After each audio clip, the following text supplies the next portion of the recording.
Certainly এই নির্বাচনগুলোতে রাজনৈতিক দলগুলোকে কিংবা তাদের সমর্থিত প্যানেলগুলোকে তার মূল্য চোকাতে হবে। ফর এক্সাম্পল, আমরা এক সময় বয়ানের রাজনীতি বা বয়ানের রাজনীতি না বলে আমরা আইডেন্টিটি পলিটিক্সের জয় জয়কার দেখেছি। ধরুন বাঙালি জাতীয়তাবাদের আইডেন্টিটি কিংবা ধর্মভিত্তিক আইডেন্টিটি কিংবা ভাষাভিত্তিক আইডেন্টিটি, এই আইডেন্টিটি পলিটিক্স যেটা ফর এক্সাম্পল ভারতের দিকে যদি আপনি তাকান, উগ্র ধর্মভিত্তিক যে রাজনীতি তারা করে যাচ্ছে, তাতে প্রতিদিন তাদেরকে আরো একটু উগ্র, আরো বেশি হিন্দু, আরো একটু বেশি হিন্দু, এটা প্রমাণ করতে গিয়ে তাদেরকে হেন কোনো কুকর্ম নাই যেটার আশ্রয় তাদেরকে নিতে হচ্ছে না। অন দি আদার হ্যান্ড, আপনি যদি দিল্লিতে আম আদমি পার্টির পলিটিক্সটার দিকে তাকান, তারা কিন্তু কল্যাণ ভিত্তিক রাজনীতি, জনগণের কল্যাণ ভিত্তিক রাজনীতি বা ওয়েলফেয়ার পলিটিক্সের দিকে মন দিচ্ছে।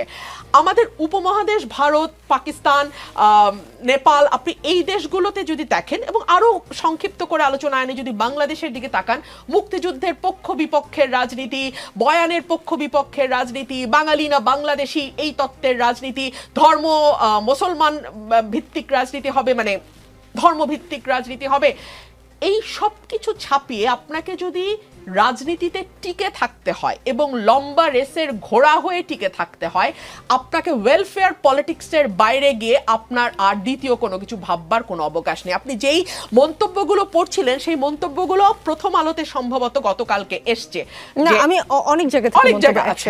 প্রথম আলো একটা কম্পাইলেশন তৈরি করেছে যে বিভিন্ন জন কিভাবে দেখছে এই ডাকসু নির্বাচনকে, সেখানে অনেকগুলো বিষয় উঠে এসছে। ছাত্র শিবির গত 15 বছর ধরে ছাত্রলীগের ভেতরে ঢুকে গিয়ে বিশ্ববিদ্যালয়ে তাদের কর্মকাণ্ডগুলো চালু রেখেছে, 1। 2 হচ্ছে ছাত্র শিবির বা জামাত, যেটাই আপনি বলেন না কেন, তারা অনেক বেশি সুসংগঠিত এবং ক্যাডার ভিত্তিক একটি সংগঠন।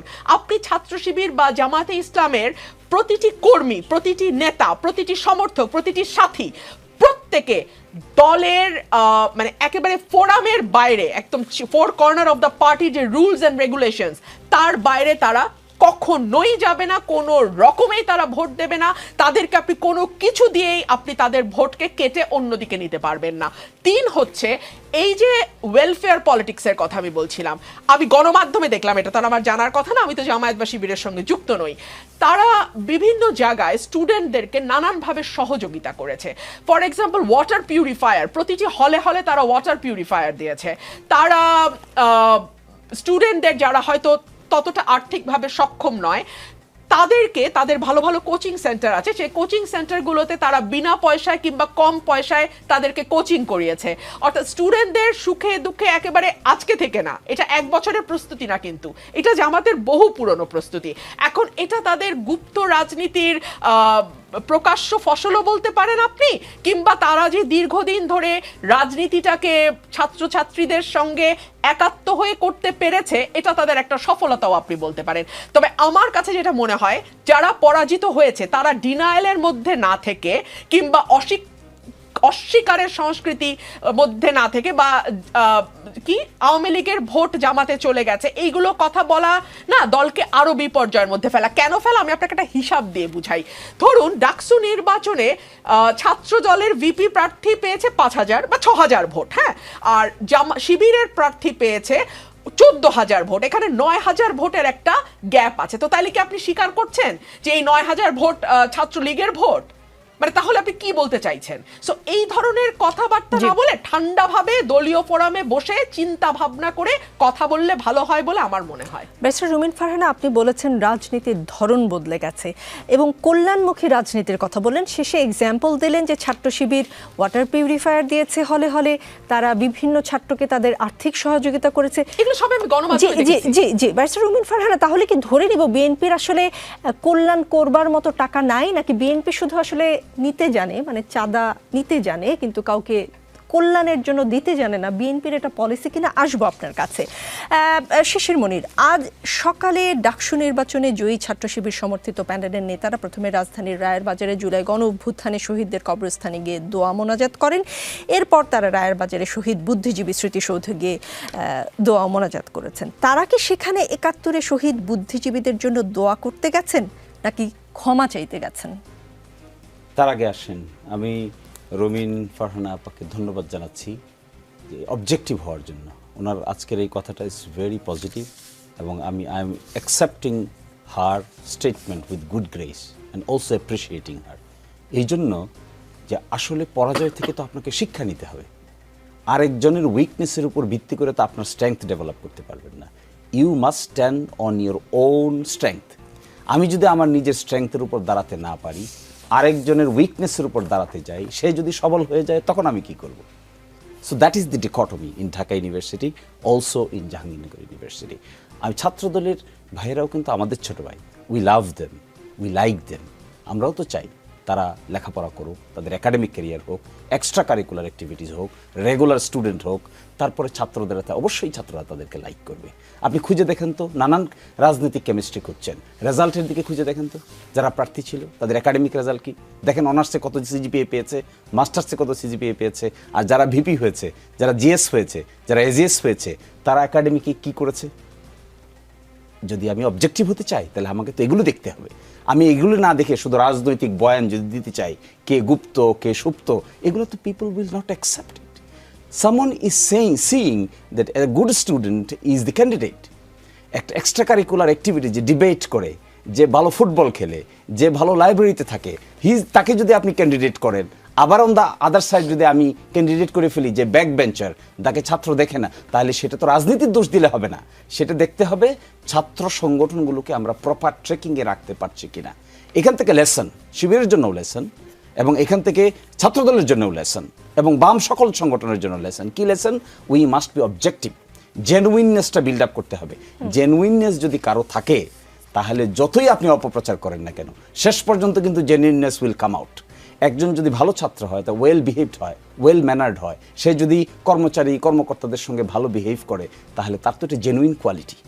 সে সময় মতো ক্লাসে যায়, ভালো রেজাল্ট করে, পরীক্ষা দেয়, তারপরে সে পার্টিসিপেট করে, শিক্ষকদের সাথে ওয়েল ম্যানার্ড হয়। এই জেনুইন কোয়ালিটি আপনি উপ্ত গুপ্ত সুপ্ত নানান অভিযোগ দিয়ে কি ধামাচাপা দেওয়া যাবে? সেই জন্য আমি ছাত্রদলে কিন্তু অনেক ব্রিলিয়েন্ট ছেলেরা আছে, অত্যন্ত ভালো আমাদের ছোট ভাইয়েরা আছে। আমি আহ্বান জানাবো তাদেরকে, come to the regular activities of the university, includes academic activities, extra curricular activities. আমরা দেখেছি তো, আমাদের সঙ্গে যে ছেলেটা ভালো ফুটবল খেলতো, আমরা তার প্রতি দুর্বল থাকতাম। আমাদের সঙ্গে খুব ভালো বিতার্কিক ছিল একজন, ডিউডিএসসি বিতর্ক করতো, একটা ছাত্র সংগঠনের সঙ্গেও তার রিলেশন ছিল, কিন্তু আমরা তাকে অনেক বেশি লাইক করতাম বিকজ অফ হিজ ওরেটার, যে একটু ভালো বক্তা, এত সুন্দর পয়েন্ট মেক করে, পয়েন্ট অফ অর্ডারে দাঁড়িয়ে এত সুন্দর কথা বলে, মনে হয় যেন ডিউডিএসএ পার্লামেন্ট বসিয়ে দিয়েছে। তো we like them irrespective what political party he belongs to. আমাদের ছাত্র সংগঠনগুলোর উচিত to concentrate on development of their qualities. আর যে কথাটা আপনি আমাকে প্রশ্ন করেছেন, আমি পরে নিচ্ছি, ওই প্রশ্ন আমার মাথায় আছে। আপনি পরামর্শ দিয়েছেন ছাত্রদলকে, শিবিরকেও দিয়েছেন। একটা কথা বলে আমি একটা প্রশ্ন করি। বিএনপির vice chairman doctor Asaduzzaman Ripon বলেছেন, ছাত্রলীগের সাথে তো শিবিরের একটা স্বাচ্ছন্দ্যের সম্পর্ক ছিল, দীর্ঘদিনের গুপ্ত বা গোপনীয় সম্পর্ক ছিল। ছাত্রলীগের যেহেতু এখন ভোট দেওয়ার কোনো বাক্স নাই, তারা তো শিবিরকে সাহায্য করবে। এস এম ফরহাদ তো ছাত্রলীগের পদধারী নেতা ছিলেন। আপনি বলছেন যারা ডিবেট করে, ফুটবল খেলে, তাদের প্রতি মানুষ আকৃষ্ট হয়। গত 15 বছর ছাত্রদলকে সেই সুযোগ পেয়েছে, ছাত্রদলকে জেল খাটতে হয়েছে, পালিয়ে থাকতে হয়েছে, তারা ক্যাম্পাসে প্রবেশ করতে পারে না, সময় মতো ক্লাসে যেতে বলেছেন, সময় মতো তারা কি করে ক্লাসে যাবে? অথচ এস এম ফরহাদের মতো যারা ছাত্রলীগের পেটের ভেতর ঢুকেছিল, তারা তো ঠিক মতো ক্লাস করতে পেরেছে। তিনি ডিবেটিং সোসাইটির বড় পদে, সম্ভবত সভাপতি ছিলেন একটা হলের, সেটাও করেছেন। সাদিক কায়েম কোন পলিটিক্স করেন এটা কেউ জানতোই না এইবার আসলে আপনাদের প্যানেল প্রকাশের আগে। তাহলে আপনি কি করে ছাত্রদলকে ফুটবল খেলতে বলেন, ক্লাস করতে বলেন? তাহলে তো আপনি একটা দীনতার কথা বলছেন। ছাত্রদল কি যে কয়জন লোক আজকে ইলেকশন করেছে, এই কয়জনই, এই কয়জনের নাম ছাত্রদল? তাহলে তো এটা দীনতা হবে। হাজার হাজার লোক ছাত্রদলের সঙ্গে সম্পৃক্ত, হাজার হাজার স্টুডেন্ট সারা বাংলাদেশে ছাত্রদলের সঙ্গে ডাইরেক্টলি সম্পৃক্ত। এর মধ্যে ব্রিলিয়েন্টদেরকে বাঁচতে হবে আপনাকে। আপনি যদি ক্রাইসিস মোকাবেলা করতে হয়, তাহলে এই সমস্ত কথা বললে তো লাভ হবে না। এই রাজনৈতিক দলের কিছু কিছু ব্যক্তিবর্গ এমন সব কথা বলেন যা নাকি বিশ্ববিদ্যালয়ের ছাত্রদের প্রতি টিজিংয়ের সমতুল্য। বিশ্ববিদ্যালয়ের ছাত্ররা ভোট দিচ্ছে, কাকে পছন্দ হবে তাকে দিবে, যাকে পছন্দ হয় না তাকে দিবে। আমি যদি গিয়ে বলি যে এটা হলো এই কারণে দিয়েছে, এটা হলো গুপ্ত, এটা হলো সুপ্ত, তাহলে যে যে যে গার্ল তার ভোট নিজে স্বেচ্ছায় সজ্ঞানে কাস্ট করেছে, তিনি ইনসাল্টেড হবেন না? যে বয় নিজে স্বেচ্ছায় সজ্ঞানে 8টা থেকে লাইনে দাঁড়িয়ে তার ভোটটা কাস্ট করেছে, তাকে আপনি ইনসাল্ট করছেন না? এই জন্য আমাদের অসুবিধাটা কোথায় বোঝার, অসুবিধাটা হলো ইয়ুথফুল এক্সুবারেন্স, যেটা তারুণ্যের যে উত্তাল তরঙ্গটা, এটা আমরা বুঝতে চাই না। আমরা আমাদের মতো সমীকরণ দাঁড় করাই, এই সমীকরণ দাঁড় করে একটা ব্লেম দেই, ওকে বলে এই ক্যাটাগরি, তাকে বলে ওই ক্যাটাগরি, সে হলে এই ক্যাটাগরি। এগুলো দিয়ে কিন্তু পরিস্থিতির উন্নয়ন হবে না। এগুলাই তো ছিল 5th অগস্টের ব্যাকগ্রাউন্ড। আপনি তো এভাবে কাউকে ব্লেম করতে পারেন না। 14,000 পিপল ভোটেড ফর হিম। আমরা এখানে ক্যাটাগরি করতে পারি? আমাদের তো দেখতে হবে কেন 14,000 ভোট একজন ছেলেকে দিল, কি কোয়ালিটি ক্যাপাসিটি তার মধ্যে আছে, এইটা না ইনকোয়ারি করার বিষয়। এটা যদি আমরা ইনকোয়ারি না করে কোন ভোটার তাকে কি কারণে ভোট দিল তাদেরকে ব্লেম করি, will B a democratic atmosphere? এটাকে আমি ডেমোক্রেটিক অ্যাটমসফিয়ার বলতে পারবো? শিবির করে ধরেন 500 লোক, 1000 লোক, ছাত্রদল করে না 1000-2000 লোক। শিবিরের মধ্যে যদি 10টা লোক ব্রিলিয়েন্ট থাকে, ছাত্রদের মধ্যে 20টা লোক ব্রিলিয়েন্ট থাকবে না? অবশ্যই থাকবে, থাকবে না কেন?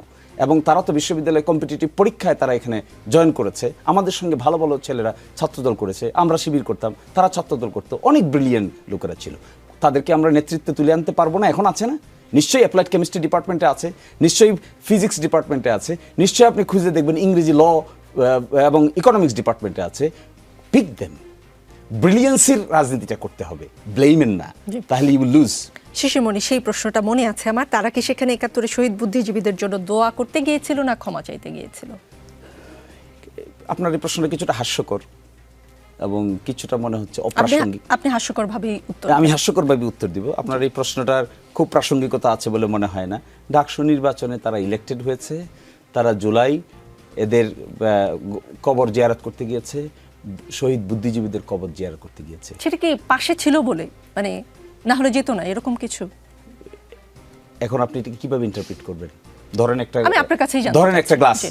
একটা গ্লাসে অর্ধেক পানি আছে আর অর্ধেক খালি আছে। আপনি দেখছেন অর্ধেক খালি আছে, আমি তো দেখছি অর্ধেক ভরা আছে। আমি কিছুই দেখছি এটা না, আমি দৃষ্টিভঙ্গির প্রশ্ন বিষয়। করেছি। এই যে প্রশ্নটা করেছেন, এটা হলো আপনার দৃষ্টিভঙ্গির বহিঃপ্রকাশ ঘটেছে। এখানে আছে বলে যেত না, এখানে আসে বলে যেত। Is it a fallacy? Can it be আর্গুড?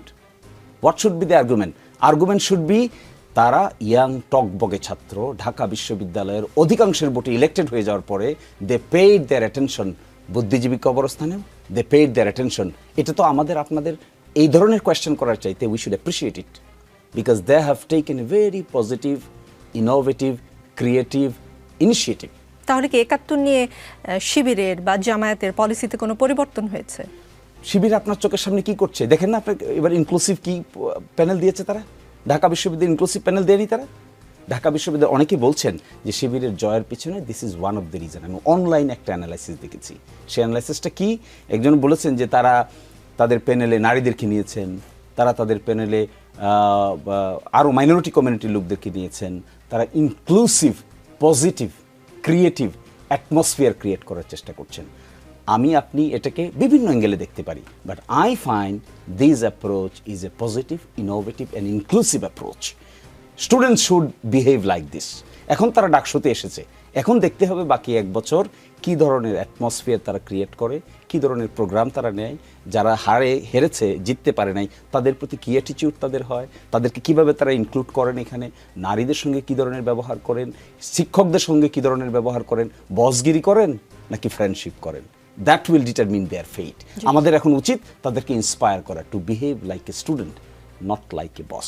আমি কিন্তু আসলে আমার মনে হয় না আমি সরাসরি প্রশ্ন উত্তর পেয়েছি। আমি সরাসরি প্রশ্নটা করে ব্যারিস্টার রুমিন ফারহানার কাছে গিয়ে আমি উত্তর নিব। 71-এর ভূমিকার জন্য ঘুরিয়ে পেঁচিয়ে নয়, যদি কিন্তু দিয়ে নয়, সরাসরি সরি বলবেন কিনা, এবার সেই পলিসিতে পরিবর্তন এসেছে কিনা। আমি আসছি আপনার কাছে।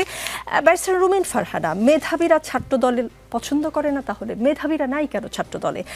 ডাকসুতে ছাত্রীরা ভোট দিয়েছে শিবিরের প্যানেলকে, ছাত্রী হলগুলোর ভোট দেখলে বোঝা যায় ছাত্রীদের কেনই আস্থা শিবিরের প্রতি, ছাত্র দলের প্রতি আস্থা নেই তাহলে ছাত্রীদের।